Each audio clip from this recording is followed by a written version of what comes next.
Pattern predictions a look out to the next 2 weeks, and we give you the 14-day forecast in our app, which, by the way, 5 stars, totally free. If you want to get the forecast by the numbers, our app is the best way to do it. You download the number 1 degree outside weather app on both the App Store and Google Play. But this video designed to give you the context behind those numbers, because a lot of times we watch an app and we see the forecast change, and you say, well, why did it change so much? So the idea of this pattern predictions video is always to kind of be able to anticipate what we need to be watching, what may change, and how we think things are evolving. So here's the jet stream configuration. As we go out from today and play things through, you'll find a timestamp in the banner. As we head out toward the middle and end of this week, we've got the jet stream right over us, multiple disturbances, and that is battling against the heat and humidity. The clash between cooler air trying to come on the north side of the jet, warmer and more humid air from the south will create some bands of heavy rain Thursday and probably into Friday, with potential for flash flooding here as well. We talk more about that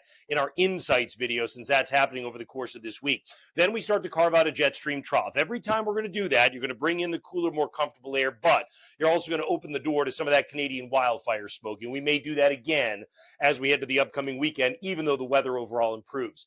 I have to tell you that when I look at next week, I'm not super excited about the pattern in terms of great summer weather. Doesn't mean there won't be times to enjoy. But what I see here is recurring disturbances coming in. You do have a bit of a split in the jet stream, so it's not like you get into this really sharply colder air that's off to the north, but at the same time, you're certainly not going to be in the deep heat and humidity. Now, some of you say, well, that's good. I could use a break from it. We're getting into August, right? The concern here is that you've got multiple disturbances that come with what we call troughs, or dips in the jet stream. And we do it again and again over the course of next week and even out toward next weekend. This really gives you an increased propensity for precipitation. One of the things that we'll look for, just so you know, when you see that elevated chance of precipitation, if you can get a pattern, for example, like this for midweek next week, where you're actually getting some convergence of the jet stream from the south and north, actually by doing that, you can force the worst of the precipitation down to the south. But just in general, to look at this pattern, it certainly gives you an increased propensity for unsettled weather, an increased propensity for generally cooler than normal weather. And notice that persists. Wow, look at that, all the way out toward mid-month in August until maybe it starts to relax after that.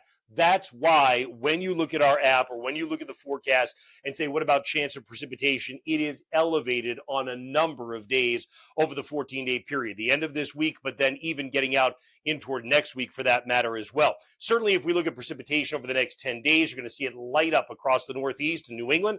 And again, a lot of that's driven by the end of this week, Thursday, Friday, when there may be 4 or 5 inches of rain if it all comes together just right. Surface temperature going out through the next 2 weeks. I'll just stop this in a couple of spots for you. But the moral of this story is there's the deeper heat. And where is it? Suppressed really far south in the country. The eastern half of the U.S. really, as we get out to the beginning of next week, this is on Monday, August 4th, just does not have a lot of heat and humidity available. And there is no deep heat that rebuilds over a lot of the rest of the period. And again, it makes sense once you've looked at the jet stream, right? The thing that stands out to me then is going to be overnight low temperatures. I mean, it's going to be great for sleeping, but you've got overnight lows that at times, as a New England average, are going down to the 50s. You know that means that northern New England will be in the 40s. So if you got any camping trips planned over the first half of the month in northern New England, there will be a number of nights that will probably drop down into the 40s. So just be aware of that anyway.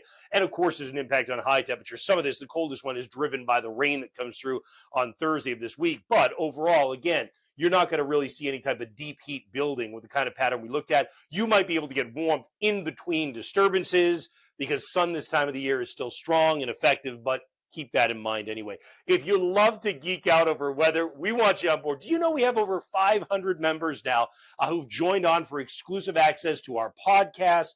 Our enthusiast level has niche maps and forecasts for golfers, beach and boating.